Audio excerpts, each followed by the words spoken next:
Vous pensiez que Joe de You était flippant? Alors là, vous n'avez rien vu.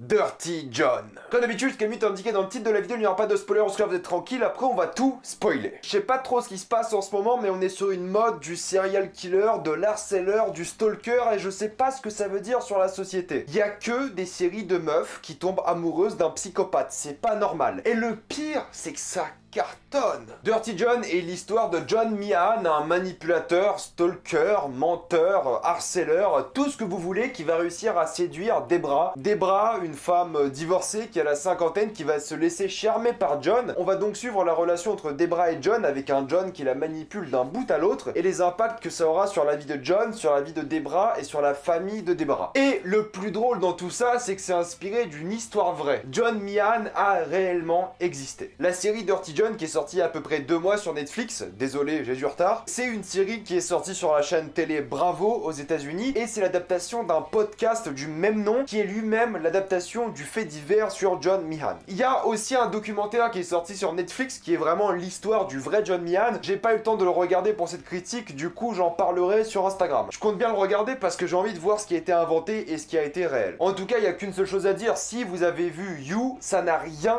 à voir. Ça n'a rien à voir déjà parce que Joe est le personnage principal, on le suit lui qui fait ses trucs de sociopathe. On s'était mis d'accord pour dire psychopathe dans la dernière vidéo, mais dans You, vous suivez vraiment Joe qui fait ses trucs et qui essaie de suivre sa proie, alors que dans Dirty John, vous savez pas vraiment que John est un psychopathe, sauf le titre de la série. Mais vous découvrez au fur et à mesure la vie de John avec des flashbacks et des événements qui se passent tout le long de la série. Mais au début, ça a l'air d'être un mec tout à fait lambda, tout à fait normal, qui est charmant, qui a des qualités, qui a des défauts, mais qui a l'air tout à fait banal. Sauf qu'on découvre au fur et à mesure que le mec est complètement timbré, et ça va encore une fois très très loin. Joe, à côté de John, c'est un bisounours. Le mec est sympa à côté. Je vais le dire tout de suite, je trouve que déjà les séries sont très différentes dans leur approche, même si elles surfent sur la même vague. Il y a même le film sur Ted Bundy qui va sortir sur Netflix avec Zac Efron, il y a le documentaire qui est sorti récemment aussi, il me semble. On est vraiment sur la vague du prédateur sexuel qui va essayer de charmer des femmes pour arriver à ses fins, que ce soit dans le cas de Joe, de You, de tomber amoureux et d'être en couple, le cas de John, je vais en parler en spoiler, ou le cas de Ted Bundy qui lui est de tuer les femmes qu'il a charmées. Je ferai aussi sûrement une critique du film avec Zac Efron. Et c'est dingue parce que c'est vraiment des séries qui cartonnent, et je sais pas si c'est par curiosité morbide ou autre chose, parce que Dirty John c'est une série vraiment sympa, mais c'est pas une grande série. You c'est une série très grand public et c'est sympa aussi, mais c'est pas non plus une grande série. Les documentaires, la curiosité morbide, je peux comprendre, parce que là c'est réel, on a des vrais événements, des vrais faits, des vrais dialogues, des vraies interviews, là je peux comprendre. Mais je pense que c'est surtout parce que c'est un concept qui est attirant, parce qu'on aime beaucoup cette image de l'homme parfait, qui au final est une ordure pas possible, et qui ne fait que mentir, manipuler pour arriver à ses fins. Si vous aimez ça, alors Dirty John c'est complètement votre cam, hein. Là il y a rien à dire, c'est vraiment dans ce délire là, et Dirty John ça va vraiment très très loin dans ce que ça raconte, et j'aime bien parce que la série, dès le début on apprend que John c'est un mec pas bien, dès le 2e épisode on apprend que c'est pas un mec normal. Je pensais qu'on allait passer vraiment toute la saison à voir cette relation où John ment à Debra, mais pas du tout, ça arrive très très vite que Debra est au courant de sa relation avec John, et c'est plus la manière dont John va essayer de mentir en sachant que Debra est au courant, et comment il va réussir à se sortir de ce pétrin là. Et franchement j'ai passé un bon moment, la série est assez inégale je trouve, il y a des épisodes qui passent extrêmement vite, l'épisode 7 est génialissime, par contre l'épisode 8 qui est censé être la fin, le grand climax de la série, au final il est pas terrible. La série a une bonne fin en général, mais l'épisode 8 est assez décevant, tu te fais limite chier durant cet épisode alors que c'est censé être la fin, le grand climax de la série. De ce point de vue là c'est assez inégal, mais ce qui est vraiment l'attrait principal du film c'est Dirty John, c'est Eric Bana. Eric Bana c'est un acteur que moi j'adore, qu'on voit plus souvent au cinéma maintenant, je suis content de le revoir dans Dirty John, mais au début des années 2000, le mec était partout. Il avait fait Hulk, il avait fait 3, il avait fait Munich. Le mec c'était vraiment une tête d'affiche et maintenant il se fait discret. Il a joué dans Le Roi Arthur récemment, il y a 10 ans il a joué dans The Time Traveler's Wife je crois. Il joue vraiment dans des petits rôles maintenant alors qu'à l'époque il avait vraiment la cote et c'était un grand acteur et il est encore aujourd'hui parce que son interprétation de Dirty John est génialissime. C'est un mec vraiment comme Joe de You, je trouve que dès que tu le vois dans la vraie vie il est charmant. C'est un mec avec lequel tu pourrais être pote, c'est un homme avec lequel tu pourrais sortir. C'est un mec qui a l'air tout à fait normal, banal, mais qui cache derrière quand même son jeu d'acteur une part plus sombre de manipulateur, de stalker, d'harceleur, et je trouve que Eric Bana est vraiment nickel dans le rôle. drôle et ça se ressent tout le long. Il y a des moments où vraiment il y aura sa vraie face qui sera révélée et Bana le fait très très bien. J'adore sa relation avec Debra dès le début. Debra, franchement son personnage, t'as du mal à l'apprécier au début parce qu'elle fait des choix vraiment très cons, c'est une femme très très naïve, mais vraiment quand t'apprends à la connaître, quand tu passes plusieurs épisodes avec elle, tu te sens mal pour elle parce qu'elle mérite vraiment pas ce qu'elle a subi avec John, et surtout que c'est une femme qui a vécu 4 divorces, c'est une femme qui cherche juste le bonheur. Certes, la pauvre fait que des choix complètement stupides alors que tout le monde lui dit de pas faire ces choix-là, elle les fait quand même, elle écoute personne, mais mine de rien, c'est une femme que tu veux voir heureuse et qui mérite d'être heureuse, et je trouve que la relation entre les deux était très bien foutue de ce point de vue-là, c'est que t'as vraiment le prédateur et la proie, alors que Beck était vraiment naïve dans You par exemple, quasiment personne lui disait que Joe était chelou. Là, dans Dirty John, tout le monde dit à Debra que John est vraiment chelou et pas normal. Et je trouve que les préjugés que j'avais sur les personnages, ils ont vraiment bien évolué le long de la série. On prend Veronica, par exemple, qui est la fille de Debra. Au début, tu la vois habillée, tu la vois avec ses gimmicks, que tu dis que c'est un peu une grosse tepu. C'est le truc cliché qui te sort de la tête et la série veut vraiment jouer là-dessus. C'est le genre de meuf qui est habillée comme une bimbo, qui fait que des décisions débiles. Tu dis ça au début, et plus la série avance, plus tu te rends compte que c'est la seule femme vraiment rationnelle de la série, qui a vraiment tout compris depuis le début et qui dit à tout le monde que John est un mec pas normal. Et quand tu te rends compte que c'est la personne la plus rationnelle de la série, elle devient vraiment attachante. Le personnage qui a à mes yeux pas trop servi l'intrigue, c'est Tara. Tara, c'est la belle-sœur de Veronica, et mis à part dans le dernier épisode où elle est vraiment vitale à l'intrigue, elle est juste là pour être là parce qu'elle existait dans la vraie vie. J'avais l'impression il y avait peut-être moyen de changer un peu la réalité, lui donner plus d'importance dans la série, parce que là Tara c'est juste un élément scénaristique plus qu'un personnage. Elle a pas vraiment de personnalité et fait que se plaindre, elle est juste là pour empêcher certaines choses d'arriver dans la série parce que Tara est censée intervenir. C'est plus un prétexte scénaristique à énormément de moments, même sur la fin d'ailleurs c'est plus un prétexte qu'un personnage. J'aurais aimé qu'il ait plus de développement, qu'elle soit beaucoup plus appréciable. Là honnêtement Tara on s'en fiche un peu. Pareil pour le neveu, Toby, qui est là dans 3 épisodes et qui disparaît complètement de la série, tu sais pas trop pourquoi. Il a vraiment la backstory la plus intéressante, il a le droit au flashback le plus intéressant de la série, mais le personnage lui disparaît très très vite. Et pareil pour la mère de Debra, est-ce qu'elle a vraiment son utilité dans la série?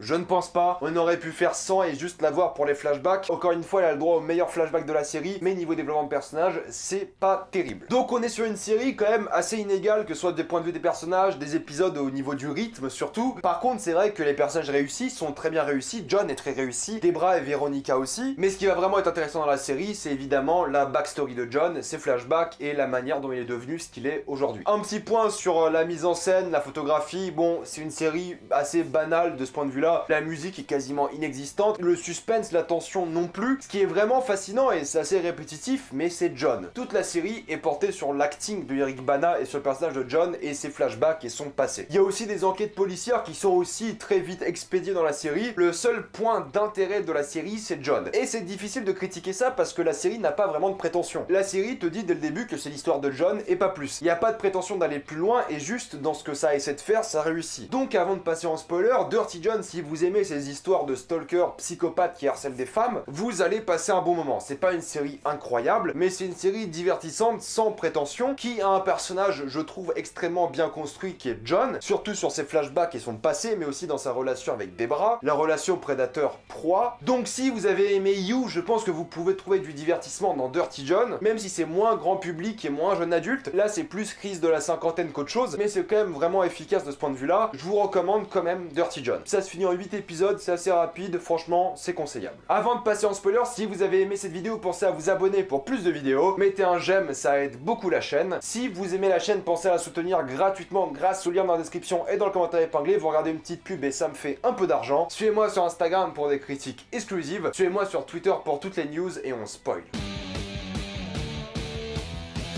On est tous d'accord, John c'est un baiser. Je dis ça en rigolant, mais John c'est un mec qui va vraiment pas bien. Une personne comme ça dans la vraie vie, je suis vraiment pas serein. Je vais essayer de résumer plus ou moins la vie de John d'une manière assez critique parce que c'est ça que j'ai beaucoup aimé dans la série. Déjà, il faut savoir que John, il a une enfance très difficile. Et j'ai bien aimé voir cet aspect-là par rapport à John, c'est qu'on voit que ce personnage-là, il a été créé parce qu'il a eu une enfance de merde. Il est ce fameux Dirty John ou Filthy John qu'ils disent dans la série parce que son père voulait frauder les assurances, parce que son père l'a fait manger du verre dans un restaurant, parce que son père a essayé de forcer sa soeur de se jeter devant une voiture pour encore une fois choper l'argent de l'assurance et porter plainte contre la conductrice, je crois dans ce cas-là. Son père le maltraitait à fond. C'est un père vraiment ignoble, mais même dans son enfance assez pathétique, John quand même il avait du cœur au début, parce qu'il a quand même essayé de donner une vie correcte à sa sœur, Dennis. Mais c'est vrai que j'aurais quand même aimé avoir plus de flashbacks de sa jeunesse, parce que là, si t'as que ces 3 flashbacks là, il devient un psychopathe assez vite. J'aurais aimé une phase intermédiaire dans sa vingtaine à peu près, parce que là on le voit jeune, vraiment jeune et adolescent, mais il n'y a pas une phase intermédiaire entre les deux. Dans la série, John il a la cinquantaine, il n'y a pas vraiment cette connexion entre sa vingtaine et sa cinquantaine, parce que le mec, tu sais que c'est un drogué qui a essayé d'être anesthésiste pour voler de la drogue, qui manipule des femmes pour avoir de l'argent ou de la drogue. Il a eu énormément d'ex, c'est le genre de mec qui sort en bar pour draguer des meufs, les marier et choper l'argent. Il cherche l'immobilier, il cherche les voitures, il cherche le cash, il cherche vraiment tout prétexte pour arriver à avoir sa drogue. Parce qu'il devient très vite accro à la drogue, on apprend qu'il devient accro à la drogue en prison, plus ou moins. C'est le genre de mec qui va essayer de draguer en ligne, qui va voir plusieurs meufs en même temps, et mine de rien, dans l'épisode 7, tu vois qu'il est assez à l'aise avec ça, c'est qu'il voit plein de meufs à différents moments de la journée. Il y a des femmes qui voient sérieusement, il y a d'autres femmes qui voient juste pour essayer de gratter un déjeuner ou quelque chose comme ça. Le mec est toujours en tenue de médecin, tu le vois arriver au restaurant en train de s'entraîner sur sa réplique bidon qui va sortir. Le mec manipulateur à fond. Et le pire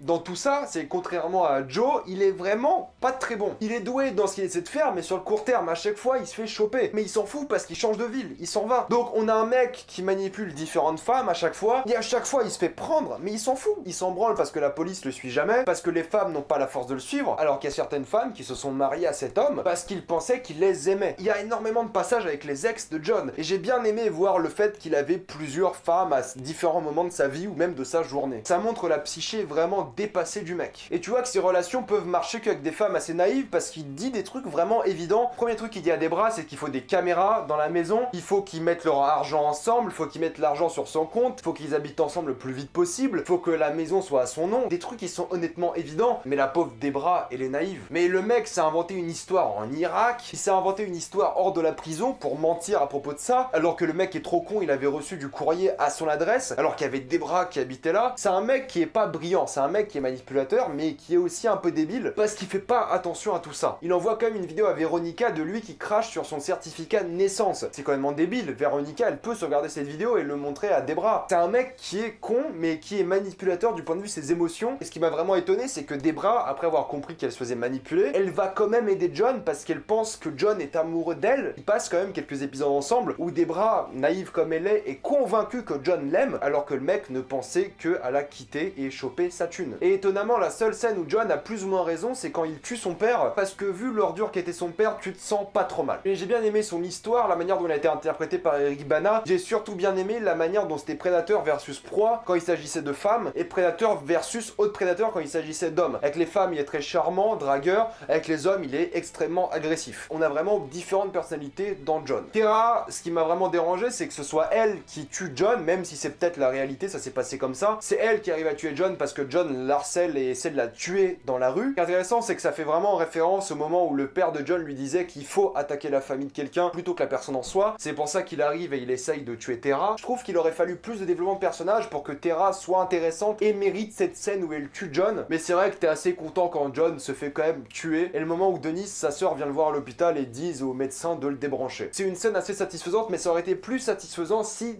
Tara était plus attachante et s'il avait eu plus de développement de personnage. Et il faut dire aussi que j'adore l'acteur qui joue le père de John. Il a vraiment des rôles de bâtard, mais il est toujours top dans tous ses rôles. J'aimerais aussi rapidement parler du flashback de Toby, le neveu de Debra. Toute l'intrigue avec la mère de Debra, avec la sœur de Debra et le mari de la sœur de Debra, je l'ai vraiment trouvé touchante parce que c'est un mec qui vient de se faire larguer par quelqu'un et qui essaie de se venger en tuant sa femme et en essayant de se suicider, mais il échoue fatalement et il finit sa vie en prison. Et j'ai bien aimé le fait que même si elle a perdu sa fille, la mère de Debra arrive quand même à aimer son beau-fils parce que l'amour disparaît pas comme ça, et c'est un peu ce que vit aussi Debra. Même si John est dégueulasse, elle était quand même amoureuse de lui et c'est l'amour qui l'a vraiment aveuglé. Je trouve vraiment que c'était le flashback le plus réussi de la série. Ça se finit donc sur la mort de John, ça se finit sur Debra qui décide de parler à la presse et raconter son histoire pour que ça n'arrive pas à d'autres femmes parce qu'elle se sentait jugée d'avoir vécu ça, et donc elle décide d'en parler à plus de personnes, et donc l'histoire de Dirty John est terminée. La série n'est pas annulée par contre, donc je pense pense qu'il y aura plusieurs saisons qui vont à chaque fois parler de différents harceleurs, stalkers qu'il y a eu dans les faits divers aux États-Unis, je suppose. Et ça peut être intéressant, mais c'est le genre de formule qui se renouvelle assez mal, je trouve, parce que déjà entre You et Dirty John, il y a beaucoup de similitudes. Mais alors si on fait plusieurs séries de Dirty John avec différents stalkers, il faut vraiment réussir à renouveler la formule. Enfin bref, Dirty John c'était divertissant et je peux conseiller la série si vous aimez ce genre de concept. Mettez-moi dans les commentaires si vous avez aimé Dirty John. Si vous avez aimé cette vidéo, pensez à vous abonner pour plus de vidéos. Mettez un j'aime, ça aide beaucoup la chaîne. Si vous aimez la chaîne, pensez à la soutenir gratuitement grâce au lien dans la description et dans le commentaire épinglé. Vous regardez une petite pub et moi ça me fait un peu d'argent. Suivez-moi sur Instagram pour des critiques exclusives. Suivez-moi sur Twitter pour toutes les news et salut à tous.